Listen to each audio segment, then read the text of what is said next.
put into a neat, direct equation. How many hours spent with Google Glass result in hours not spent in bookstores? How many bookstores close as a direct ratio of hours spent with electronic devices? I'm sure there's some direct relationship there, and it's not a dark conspiracy. I happen to be quite the Google Glass fan. In fact, I'm even becoming something of a Sergey Brin fan. I never paid much attention to Sergey before, but after Google Glass, Sergey really interests me. He's filling the aching hole, the grievous hole in our society left by the departure of Steve Jobs. With Jobs off the stage, Sergey's becoming very Jobsian. He wears these cool suits now. He's got much better taste in design than he did. He's got these Google X moonshot things going on. They're insanely great and so forth. I hope Sergey's not taking a lot of acid and living off vegetarian applesauce. But other than that, well, we have this American tech visionary, millionaire, who's a Russian emigre. It's fantastic. There's something very post-Cold War, very genuinely 21st century about that. It's sort of super. Sergey's like my favorite out-of-control, one-percenter mogul guy right now. Now, people might be upset about Sergey because he's taking this higher public profile these days. He's got this self-driving car, and the Immortality Project, and the pet rocket ships, or whatever it is this week. Yes, he's very rich and powerful, sure he is. So was Steve Jobs, okay? And he's dead, and he's like a secular saint. Imagine that Sergey Brin's jumping out of his vomit comet with his glass on, and the chute just doesn't open. All the way down to the ground, he impacts, he dies. Just imagine reading the obituaries. The dead Sergey Brin. What a loss to mankind.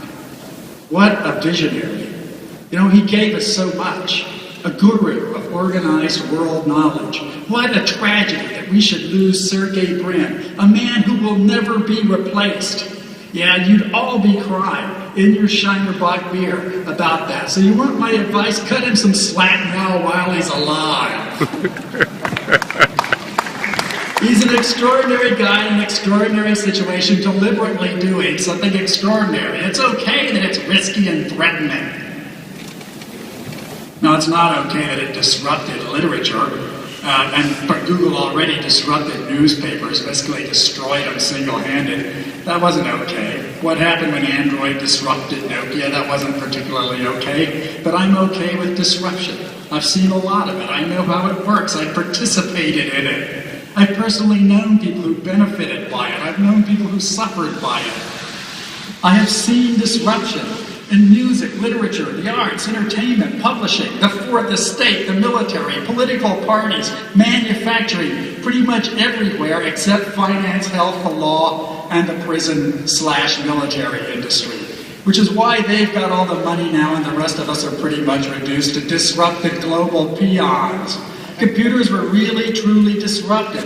Mobile devices are so radically disrupted that they even disrupted computers. They're a bigger deal than the dead bookstores. We've got guys who own cell phones in this world who can't even read.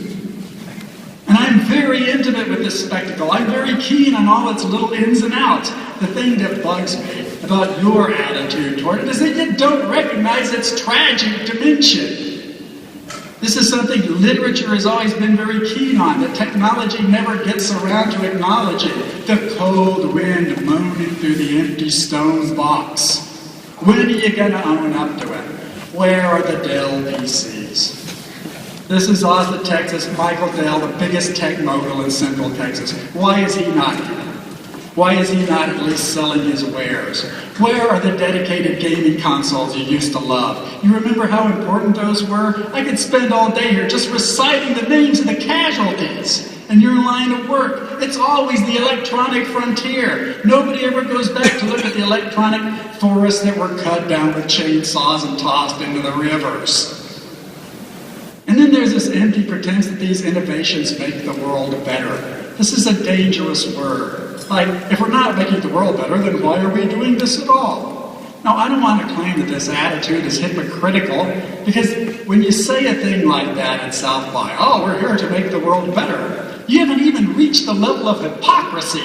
You're stuck at the level of childish naivete.